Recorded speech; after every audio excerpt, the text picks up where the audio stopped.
Guys, welcome to the Deer Shop Podcast, presented by Siman Brothers Outdoors and the Leaky John Boat Company. Yeah. He went and watched a movie that has a $200 million production budget, and then the next thing he watched was our video on YouTube that has a $0 production budget. This is the first buck I've shot in over 10 years. Your track job was the first fun track job.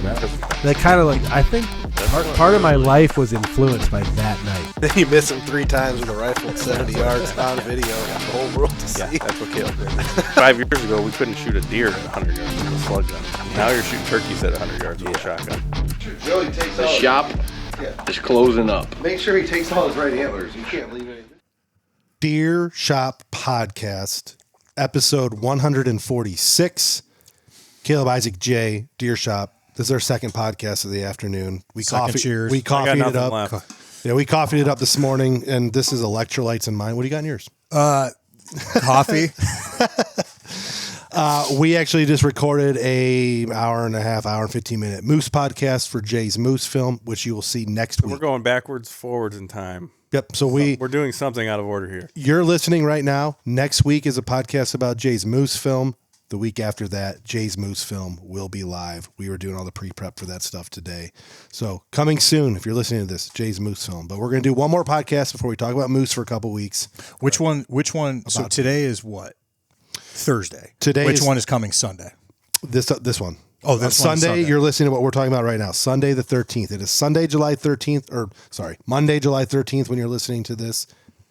Next week is Jay's Moose pod. Gotcha. The following week is Jay's Moose film. This will be our last deer podcast for at least the next 3 weeks because we're going to skip Mondays. That Monday of your film, we'll probably skip a podcast that week so that we can just go all in about Jay's. Cool. So this one we're shooting film. from the hip. I'm honored, guys. We're shooting from hip this week. This will be our last deer one for a couple weeks, like I just said. We're going to talk about a lot of different things, real fast, rapid. Deer hunting on the brain because it's back now. If you look at the metrics and if you look at social media, our YouTube metrics in the next couple of weeks is when our stuff starts to tick up because people are getting back into the deer hunting world. If you look at social media, it's velvet bucks, monsters. All the big celebrities are starting to make their posts about what they're doing this summer, how they're going to attack this fall, what products you need to buy that they're selling. Yeah, all the new gears coming out. The $500 climbing sticks from some company. Oh, I screenshot them. The new climbing sticks, Jay, I know you hate when I'm on my phone, but this is a screenshot that is relevant. The Latitude sticks are coming out. Yeah, that's what I'm talking about. Real soon. They are $4.99 for a 4-pack. Over 100. So they're $120 a piece. What do they weigh? Nothing. Lightest climbing sticks that have ever been. Okay, what's nothing? I don't know. Maybe a pound each. Maybe. We're not a gear review channel. If you are in the mobile hunting world, climbing sticks are always the biggest topic every year. Climbing sticks and new saddles.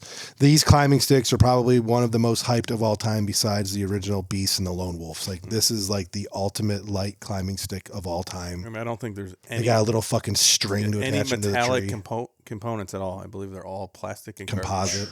Yeah. Scary though. Yeah. I'm a heavy guy. Yeah. My all metal Lone Wolf's like flex when I stand on them. Yeah. Yeah. Anyways, but those are releasing very soon. They're $500. We've been slamming the road scouting. At least me and Ethan have. I know Isaac and Luke don't do a ton of it, but the road scouting with the crops has been big lately. And man, we've been finding some good deer. Filming some deer. We've been filming some good deer. It's nice to see, a lot of bucks. I had a conversation about this in my group chat the other day. Some bucks are done right now. I know they say July is the month they pack on the inches, but we'll historically go back and look at trail camera pictures. Some deer are truly done growing. They're calcifying. They're pretty much fully racked out. Yeah, they're getting ready to go. There are deer that are still growing, don't get me wrong, and some deer are going to make an explosion in the next couple of weeks. and become those true giants. But there are a lot of deer that are done right now. We saw a couple the other day out scouting that there's no way they could possibly add any more. If they would, they'd look strange, They're sort of done. And that, I think that also coincides on, we find some sheds in December and we find some sheds in April. It's nature. With blood on them. Yeah. You know what I mean? So immediately upon shedding, they start growing. that's the only reason that they're shedding, is because they're pushing up from the bottom, Timelines are a generalization. Yep. 100%. A couple topics we're going to slam to look forward to in this podcast for a few seconds. We're going to talk about Creek Kings again, just a touch maybe. Hunt quietly. I know Jay has a lot to say on some of that kind of stuff. We can slam Don Higgins again a little bit. There's some conversations about Don Higgins. I'm going to bring up Aaron Snyder for a minute.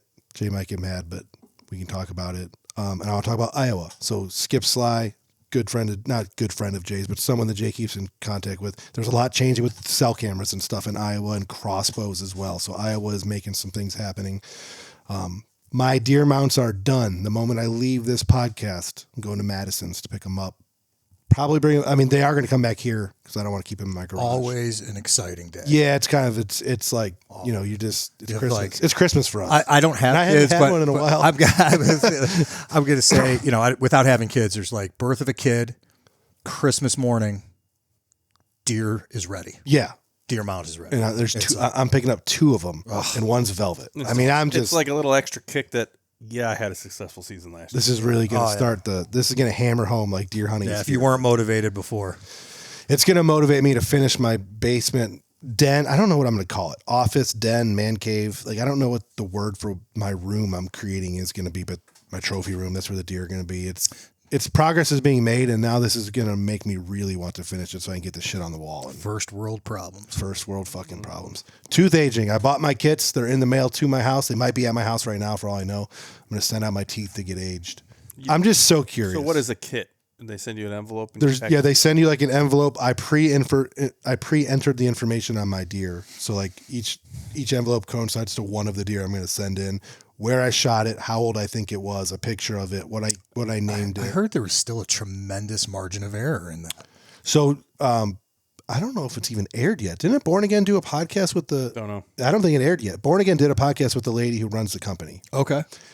There is like a 1 year window margin of error. It's basically the way they do it, and I'm not going to speak completely scientifically, it's teeth aging. It's like rings of a tree. Right.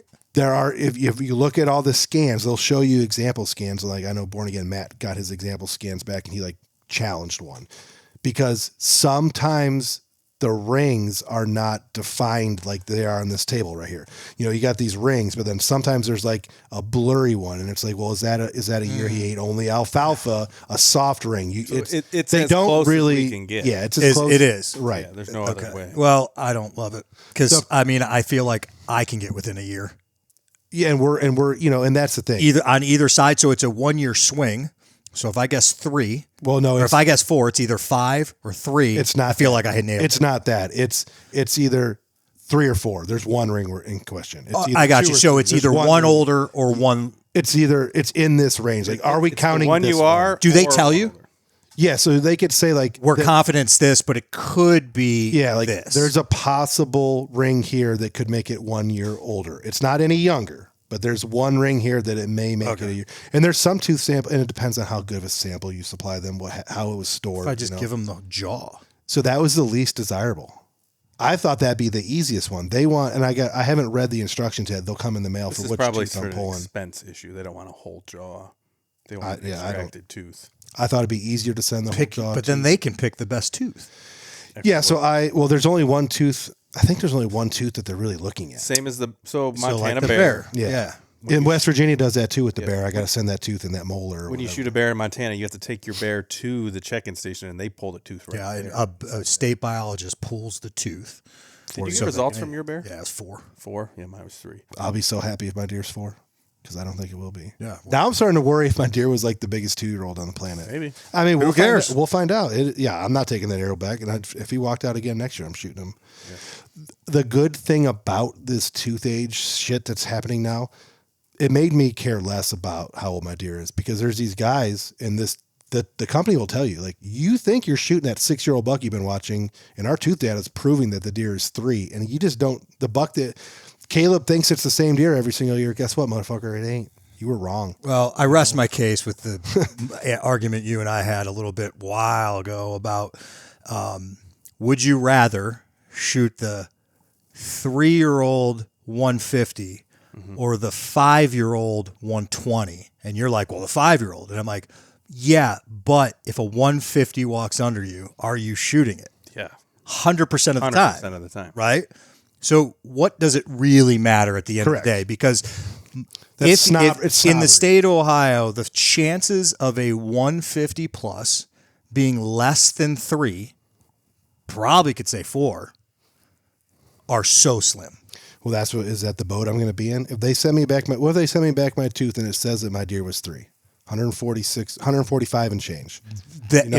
if I had to guess, that's probably what it is. And it's like then from our perspective of like trying to do the best we can for our herd, God, am I an asshole? Because that deer would have been huge this year, theoretically speaking. Yeah, right. You know? and that's but you're never gonna know. So Right. you're never gonna know for sure. And how many deer get smaller because something happens, an injury, or they rut themselves to death? You know, but I don't know. It's made me care less about deer size and more the deer story. Does it, You know, I guess this is a question we probably don't know the answer to. Does it fully correlate? So a 200-inch deer and a 160-inch deer, does it fully correlate how big they were at 2.5, 3.5? No. And how big they end up? no, because So there's like you're been- mad that you shot the 143-year-old, but he could have ended up smaller than the 110 3-year-old you didn't shoot. I think there's numerous studies that have proven that have like the whole thing, like the studies of spikes. Yeah, You know, spikes. You He could be shoot- a 200-inch deer. Yes. Or you could have a 8-point that's 100 inches in a year and a half. Yeah. like all the ones you shoot. Yeah. Yeah. So when you shoot that 145-inch 3-year-old, maybe it wasn't as big of a deal as you make it out to be? So Because that One 120-inch thing- 3-year-old could have been grown to be big. one thing that seems to be a reoccurring theme, it's not the rule, but it's something that I've noticed following these deer score, like the big, heavy 170-inch, 180-inch 10s with a little bit of junk. Those are all 6, 7, 8 years old. It's pretty kind of easy to see that correlation because just the mass and the way the antlers are ribbed and stuff like that. We used to call But, them mega frame deer. Right. The But a big lot neck. of the time, these freak deer, like that Tennessee buck that scored 326 inches or whatever, was 3. The Lee Herbuck that he just shot that was on Working Class Bow Hunters, that was their biggest deer. It scored 245 inches, was 3. What's happening is these deer are not stressed. They're just genetic young freaks. deer that don't have the rutting, I'm going to fuck every deer in the world thing going on. So they grow these antlers. I think to Freaks. what you were saying before, but like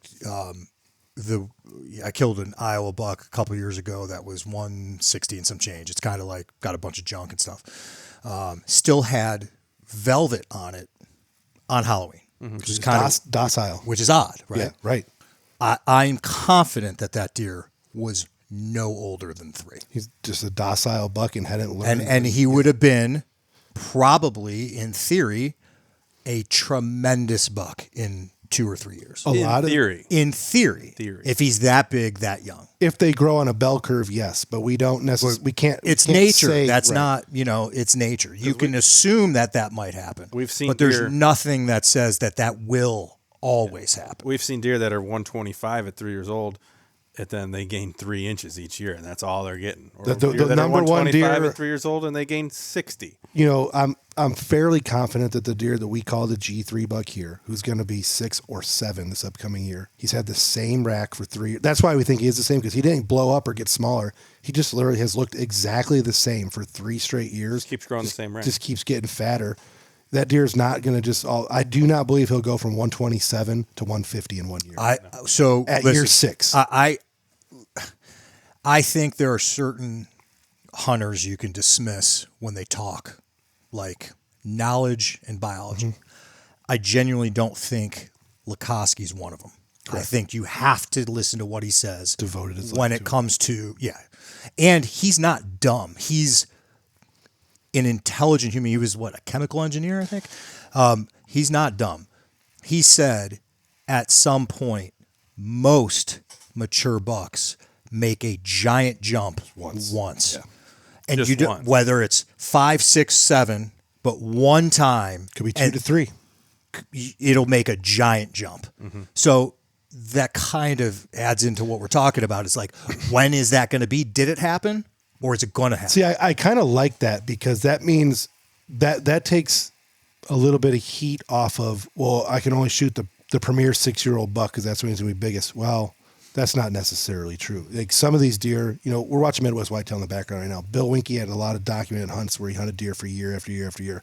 He had bucks show up and get close to 200 inches as a 3-year-old and stay right there till they were 7. They didn't go to 250 to 300. This would be a great conversation to have with Skip because I think it would be maybe, I don't know. I'll have to ask him, but like he would find it refreshing to talk about something other than deer politics. Right. And just talk deer. Well, and see what he's doing in a few weeks. Yeah, I'll run it by him and see if he would just want to have this discussion of what his experience has been managing. Tom McGrath, huge Don pieces Higgins, and be on with him. And some of these deer that get big, especially when you get into the big ranches like Bomars, Lakowski, like they'll hunt these deer. They'll be 5 controlled environment, close to 200, and then maybe the next year they'll drop 15 inches, and then they'll jump stress. back. It's kind of a jagged curve when they're at their peak.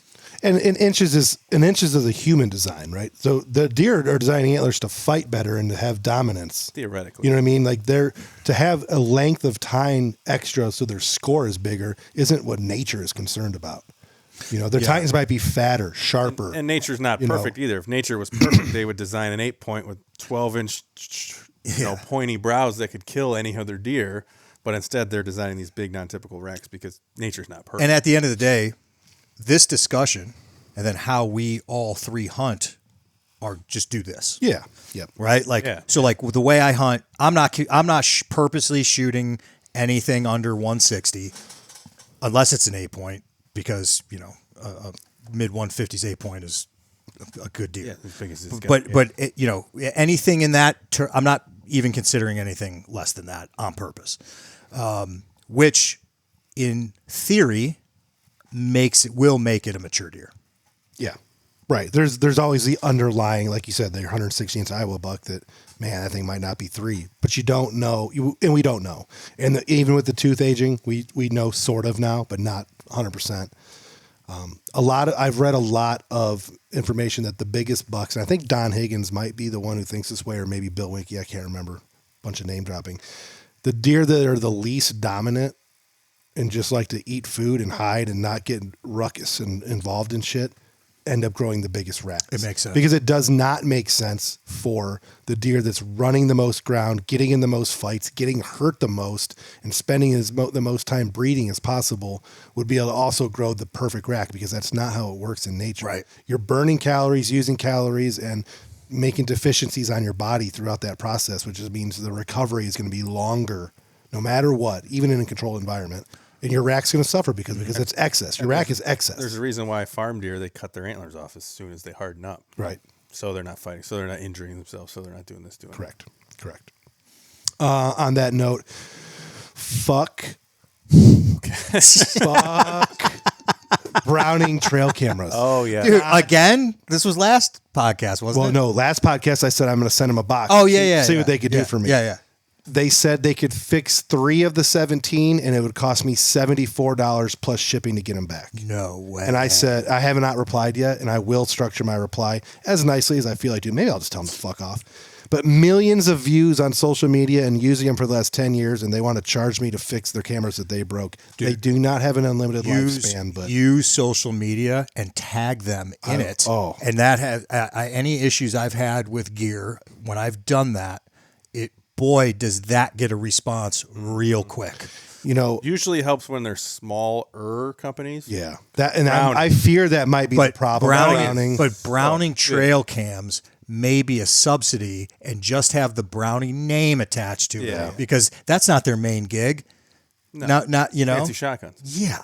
So I've been around hundreds of years. But it's damaging. It might be a subsidy that is damaging the name. John Browning rolling over in his grave right now with his rifles. What the hell's a trail camera? So listen, I do not expect handouts. We do not do ad reads. We do not accept free gear very often here. We do not ask for free shit. We don't want free hunts. We do not like handouts. But I've spent $2,497 on Browning trail cameras.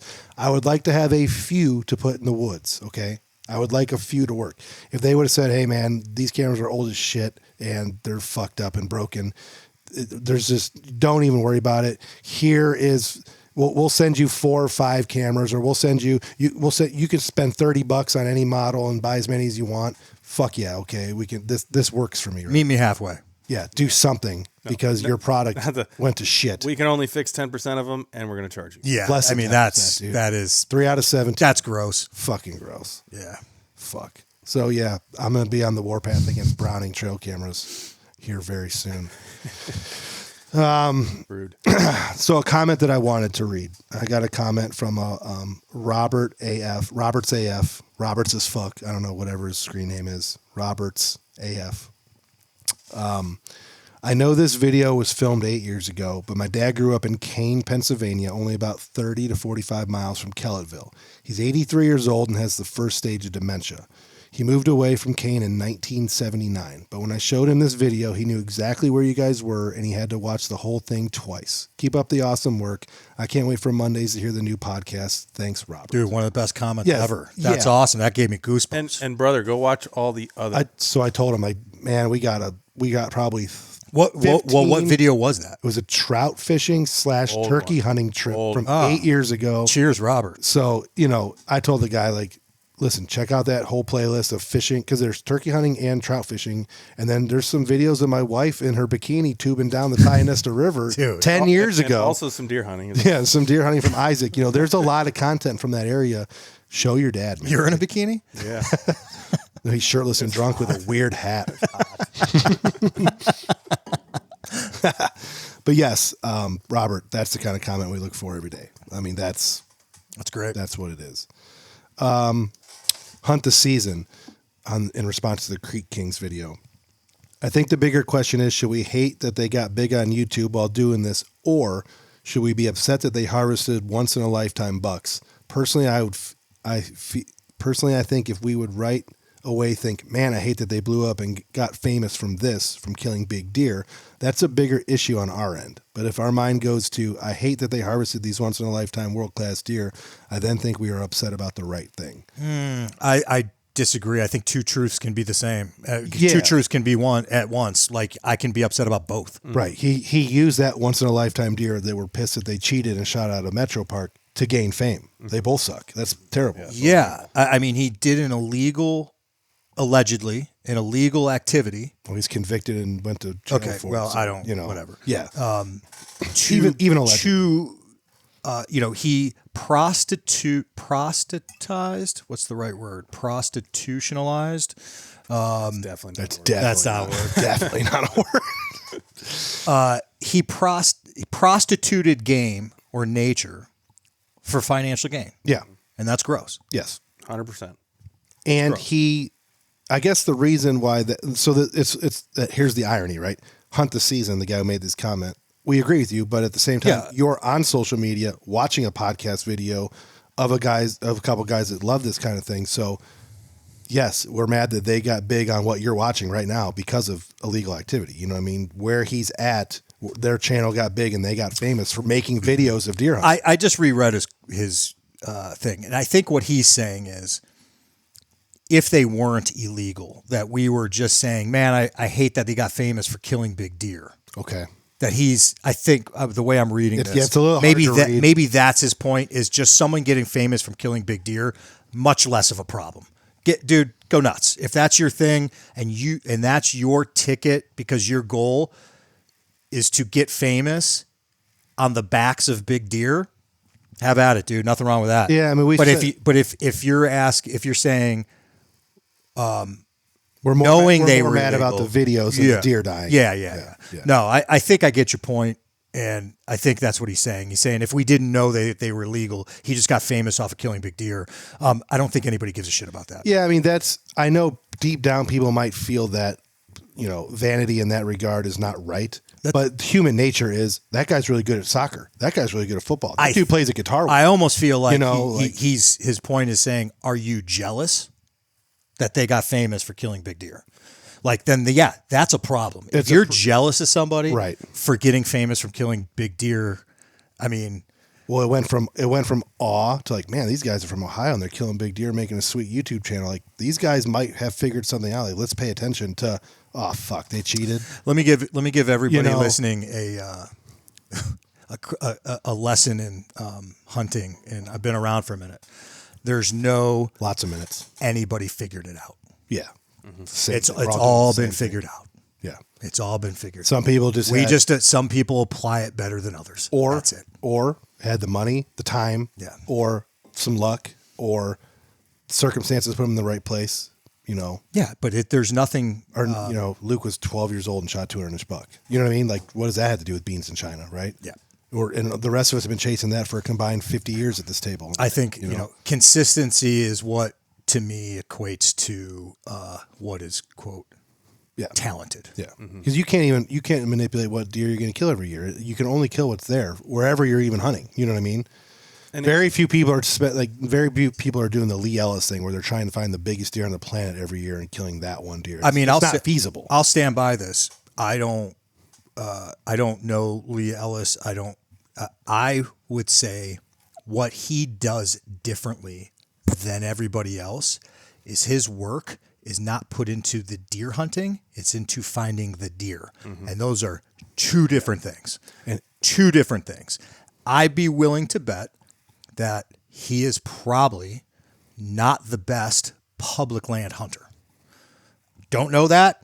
It's an assumption. Don't know that. But what he's really good at is finding a deer that is killable. Yeah, Yeah, he's good at the hunt. which could be on public land Maybe sometimes. not the hunting, it's the hunt. Yeah. Yeah. So, I mean, and then there's people who. Well, you can only kill what you can find. So to be that, you have to have that deer available to you. Yeah. And he's really good at finding Or having that deer. or having people tell. And that is that is kind of a new thing. Yeah. And a big lesson with all this social media in general is be careful who you idolize and who you make your hero. Correct. Because when you do meet them or you do find out who they really are, so any kids listening, just be careful with that.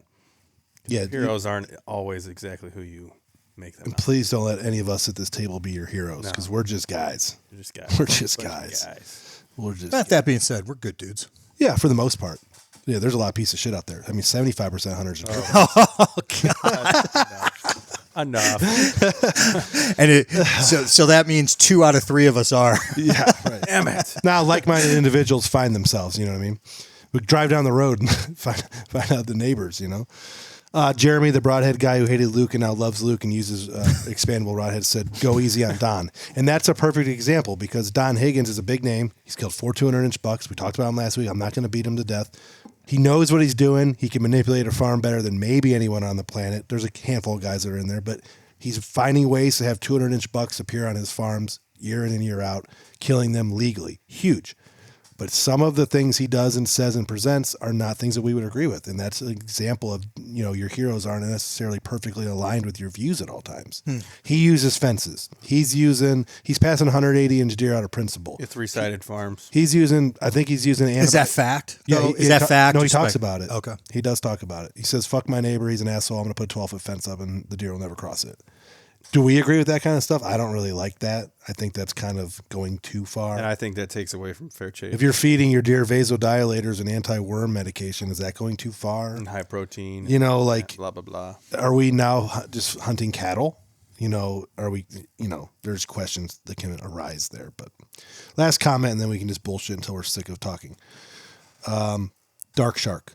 Great podcast. Way to tough out the hangover. Isaac with the hangover for once. Odd. Because he drank with you till 1 a.m. No, untrue. It was 12:30.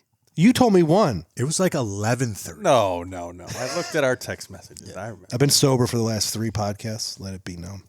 Maybe that's why they're boring. Way to tough out the hangover, tackling some great topics, and appreciate fellow hunters who have informed and thought out takes on the issues we all face these days. Still going to use my crossbow, though, and my compound, and my rifles, etc., etc. We got a lot of deer here in central Michigan. Sometimes I just want to stack meat in the freezer, and I don't care what anyone says. A barnet with a scope shooting 400 feet per second makes it pretty easy.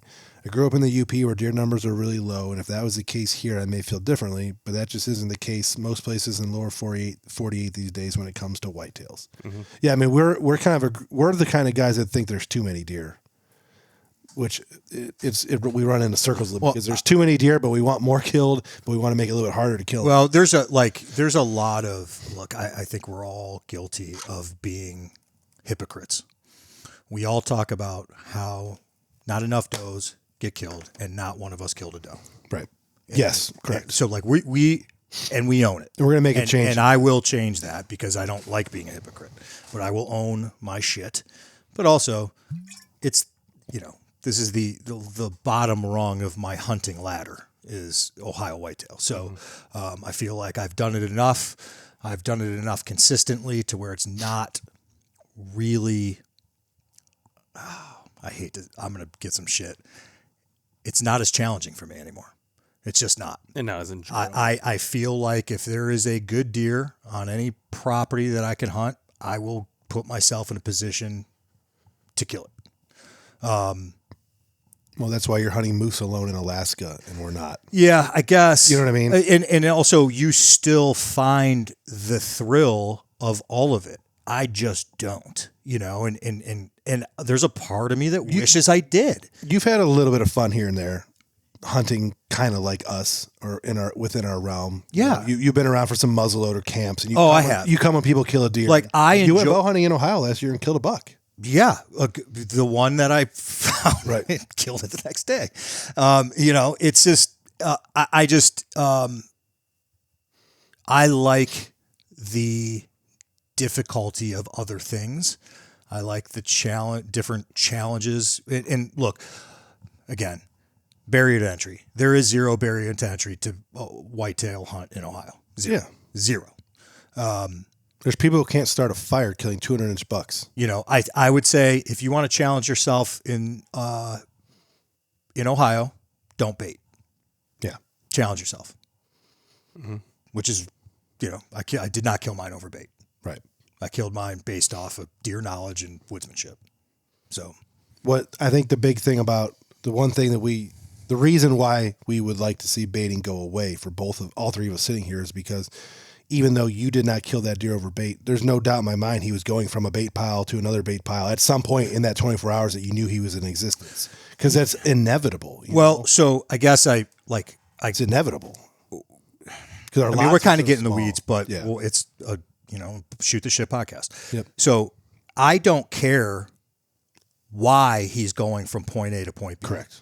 I know with my topography knowledge and how mature deer use it, if he goes from point A to point B, I will kill him. Mm-hmm. Or, so too strong. Get an opportunity. I will have an opportunity to shoot that deer. Yeah. And so I don't care if it's bait. I don't care if it's a corn pile or a cornfield, beans. Right. I know if he's going from point A to point B on this wind at this time of day, he's going to come through here. Right. And I can tell you why topography wise. And I will be there. Well, that's part of the reason we've talked about this a couple times. We really like hunting down at Gore's cabin in West Virginia because there are some guys around the area somewhat baiting, but that's just a bunch of big woods with natural features because it's never been logged and it's never been mined, and the deer they're doing deer things all the time. Here, we know that the deer are going to be bedding in this thicket. They're going to come out and eat in this field, and they're heading to that guy's feeder because it's 5,000 pounds and it's always full, and that's what he's going to do. And it does take a little bit away from some of the hunting, knowing all that stuff. It's just not the way we really, really enjoy hunting. Unfortunately, it's here to stay in Ohio, so we have to make the best of it, and we've had plenty of conversations about trying to get some regulations changed. And we learned pretty quickly through those conversations and those podcasts in the past and talking to people like Skip and some of these other guys that Ohio really has no interest in getting rid of baiting and getting rid of crossbows. It's not on the radar. It is not going to ever happen. So we have to make the best of it. If we want to hunt here at home, it's quite the opposite. We got to make the best of it. Support those kind. I think 70% of hunters are using it. Yeah. So we have to learn to live with it and hunt accordingly. And sometimes that's not going to be as the perfect way we want it to be, but it's just the way it is. Mm-hmm. Yeah. How do you feel about what happened with Aaron Snyder? I mean, we might as well talk about it a little bit. Yeah. It bummed me out. So it's kind of one of those cases. Look, I don't know him as a human being. I've had some interactions with him, and he has treated me very, very well from a customer service perspective. I know people who know him, and the video is what it is. I mean, people can make their own opinion. It was just hard for me to watch from a lot of different lenses. I think it's Why did he post it? He didn't. Or whoever had So sourced an anti-hunting group got a hold of it. But how? Well, there's speculation. You know what I mean?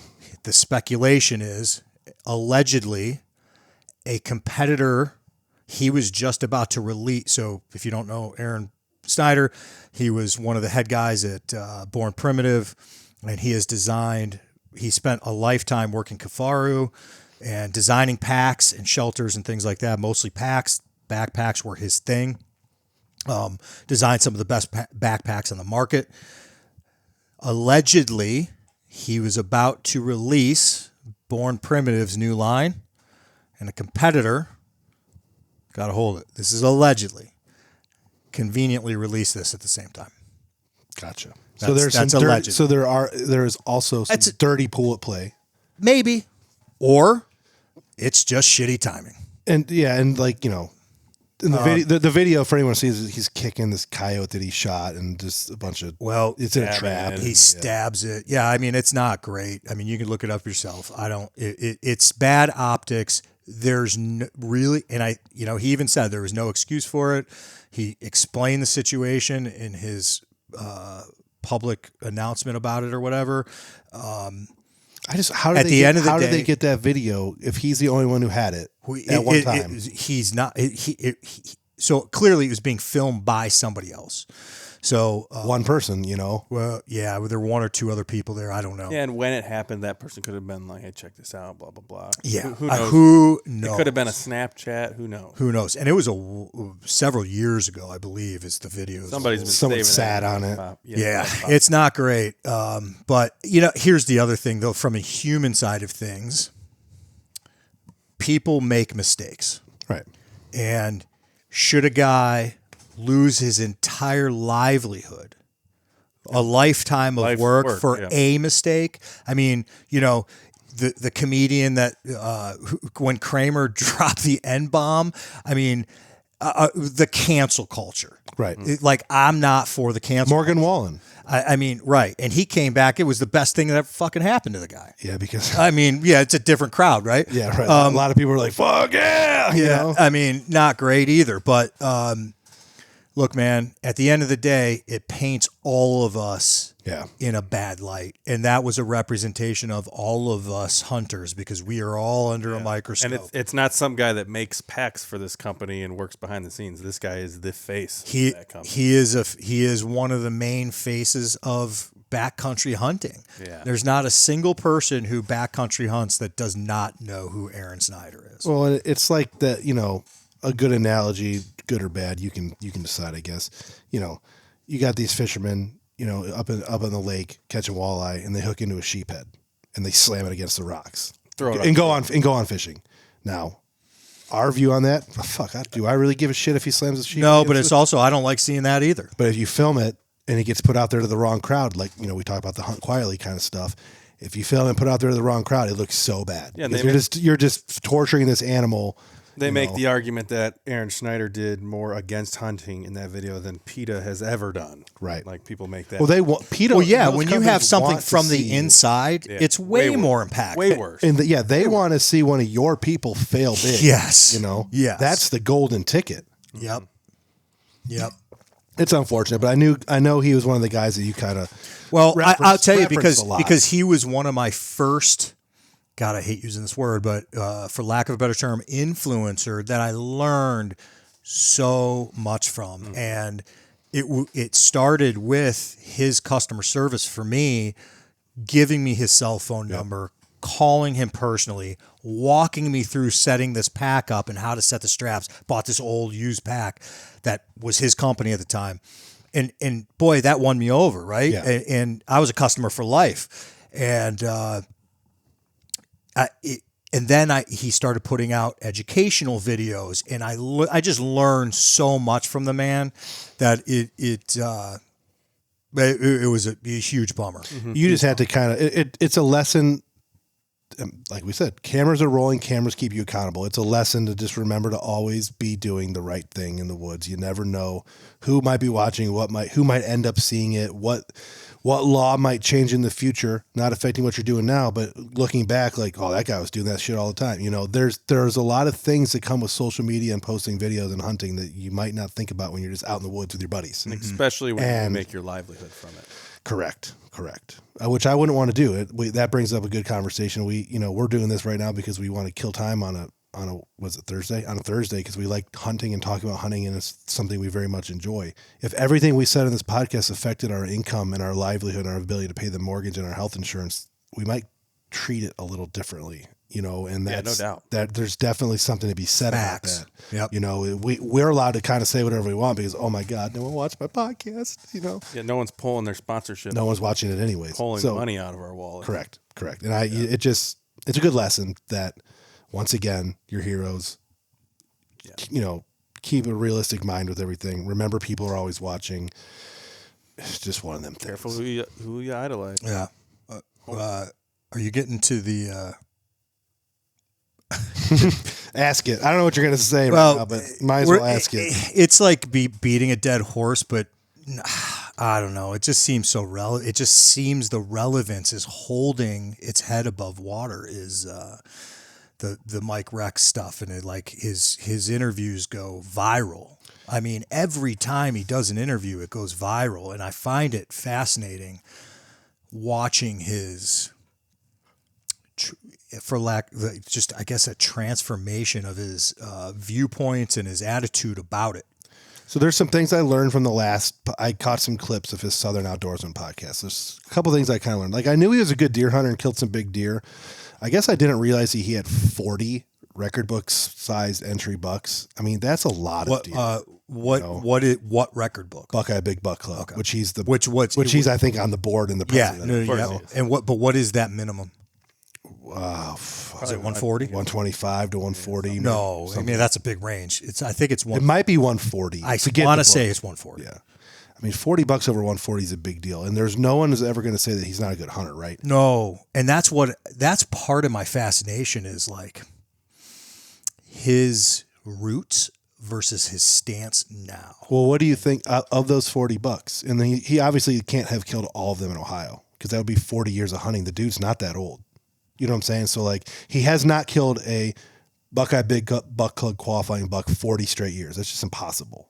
I don't think so. So ever since he's 17? Yeah. I mean, I probably could have. We should probably let things slow down a little bit after your moose stuff. And we should probably finally ask and try and get him on our podcast so we can ask him some of the things that we have not been covered. But I'll go with you. Let's say he has killed 40 bucks in Ohio over 140 inches. Does he not want to change regulations or not want to go down the road of changing some regulations because the way the regulations are now has made it so he can do that easier? You know what I mean? I don't know. How many of those bucks were killed with corn piles? Not that it matters. I don't know. If 27 of them in a row have been killed over a pile of corn, now I see why he doesn't want to outlaw corn. You know what I'm saying? And I'm not saying that they have. Yeah, I don't know. I'm not going to speak for the man. I don't know. We got to get him on. We got to try and get him on. I don't think I don't think he would. Well, I mean, he's really been putting himself out there, which I really respect. And I mean, that can't be easy. But it is. I'll tell you where I'm at with this whole thing. And I've told you guys this before we started the podcast. There's 3 big issues in the state of Ohio: baiting, crossbows, non-residents. Give us your non-resident stat. I am a pick your battles guy. I don't have the bandwidth to fight all of those things. Yeah. In my opinion, I don't think crossbows or corn piles are going anywhere under this wildlife council. Because the state will not restrict hunter access for its residents, I that don't. would restrict.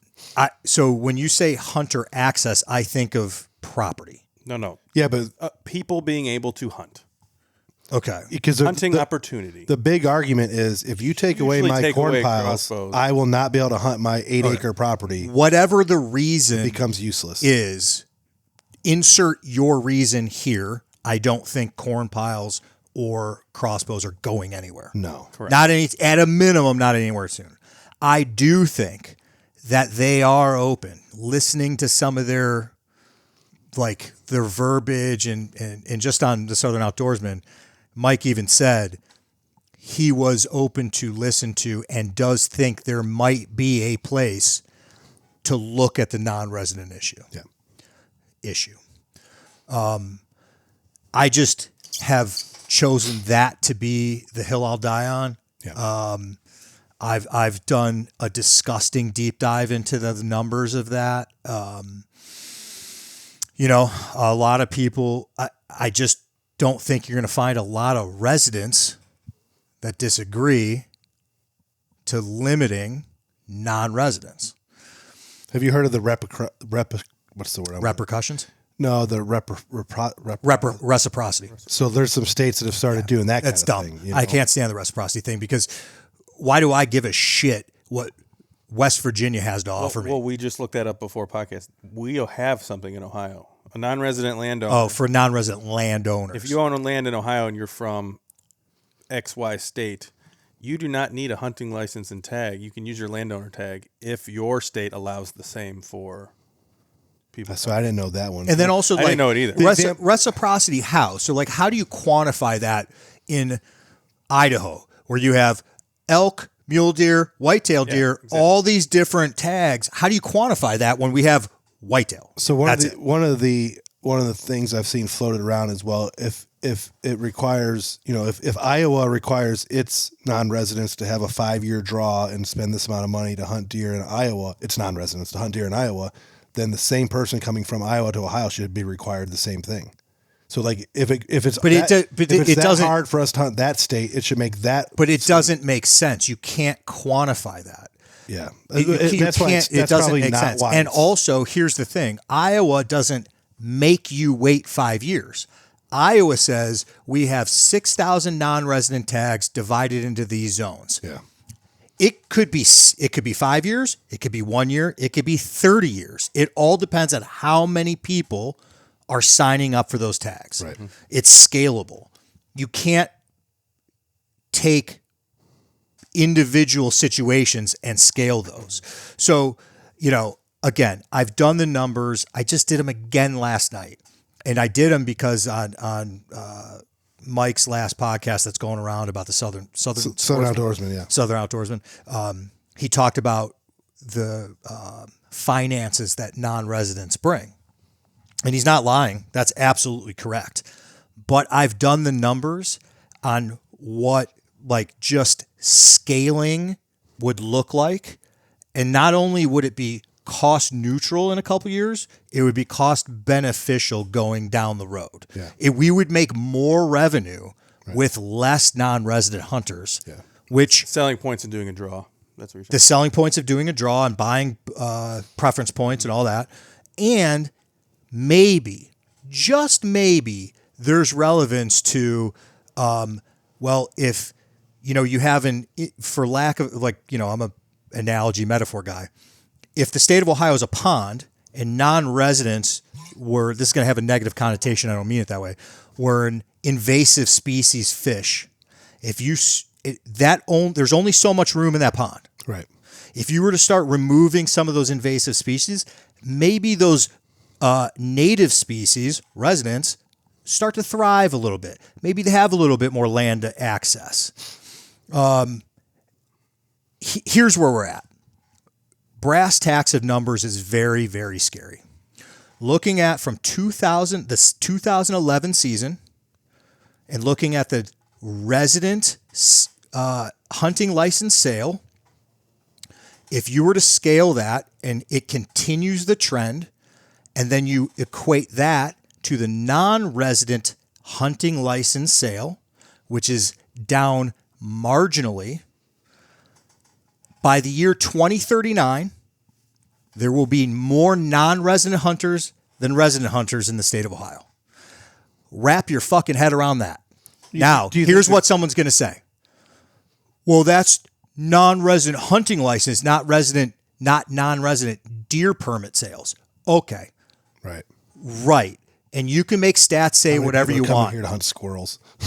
My point exactly. Yeah, right. Because what some non-resident hunters may be doing is buying their hunting license, hunting, and then not buying a deer permit unless they kill a deer. Correct. And because of the cost. Because it's the cost. Because you purchase them separately. And you can look at time of year they're purchased. That's huge. And we already know that turkey hunting makes up about 1/6 of the deer hunting. Less than 20%. I would be surprised. Is it that high? I've never looked into that. Yeah, it's like in the teens compared to... I mean, come on. People aren't dry. There's very few non-resident hunt license buyers that are coming here to do anything other than deer hunt. The problem Ohio has is we don't know how many people are on landowner licenses and tags. So we can see how many people kill a deer on landowner, but that doesn't mean that an additional X amount of people hunted the whole season and just never tagged a deer, because there's nothing that shows that we have to buy a license as a landowner. Yeah, and that's a mistake too. There should be every single thing should be made a statistic. You should be able to draw data from it. There should be no we don't know. You should be required to buy one, but have it be free. Yeah, you just issued one. Yes. You just have to sign up on paper. Look, I'm all about landowner. At the end of the day, that's big government. People hate that. My closing argument would be the Wildlife Council is the Wildlife Council for the state of Ohio. Right. Not the Small Business Bureau, not the Tourism Bureau. When it comes down to any sort of argument, if it benefits the residents of Ohio that hunt here and wildlife, discussion over. Yeah. That is your answer. That's the choice you make. They will argue that is not the purpose of the council. Okay. I want to see what their job description is. It's to be appointed by the governor to that's not funds of the Pittman-Robertson Act that we get. That's not in. They have job descriptions, and their job description is to manage the wildlife for the residents of Ohio. Did you look that up? No, but okay. How could it be anything else? Because we have simply proven that what is beneficial to the wildlife of Ohio is not what they are doing. So in the way that they are acting goes directly against the way we think they should be. Corn piles have no benefit whatsoever on any wildlife of any kind in the state of Ohio. Besides being able to kill more deer. Yeah, but they don't that benefits deer. But that benefits... It does benefit the deer in the sense of management, but right? not in the biology. They can make the argument. Well, so does night vision scopes and drones and grenade launchers. So how far away is that? Exactly. That's exactly. So we can go down that rabbit hole. But what I'm saying, just keeping on topic with the non-resident thing, that's a very scary thing to think about. That in 14 years, right? If the things continue, our 2039 is only 14 years away. Jesus Christ! Our bell curves will interact. There will be a plateau at some point, obviously, but yes, it is scary. It is scary. That's scary. It is scary. But I mean, Mike made the point. The average hunter in the 90s, I think, the age was in the 20s. Now it's in your upper 50s. Mm-hmm. Well, young people just aren't getting into it, and they don't have good mentors, and they don't have access, and in order to even enjoy it, if those things all align, they need some instant results, and that's a problem. Well, there's a myriad of reasons. One are those things. Two is money. Yes, it's expensive to be a deer hunter, because in Ohio, that's probably the biggest barrier to entry is just the money to get on a property. Mm-hmm. I would agree. You guys can continue going if you want to, but I have to go because I have a haircut. I'm good. I have a haircut in 8 minutes. We went for longer than we thought. Yep. I loved it. We can end it. Let us know what you guys think about what we just. Everybody's going to think I'm cocky about. No, that's fine. They're going to watch you shoot moose for 2 weeks in a row. Moose hunting is the next 2 topics after this, guys, and then we will get into some slamming deer hunting topics. I already have the food plot guy coming. Al's going to come in and be on this podcast. we've designed we like the idea of getting Skip back on. Hopefully in a couple weeks. Sometime in mid to late August, and then. Hopefully we can make some other things happen that are coming down the pike, and we can enjoy this deer hunting because me and Ethan will be hunting deer in 2 months, less than 2 months. Crazy. In Kentucky. Wow. All right, Deer Shot Podcast, episode 146. 146. Out.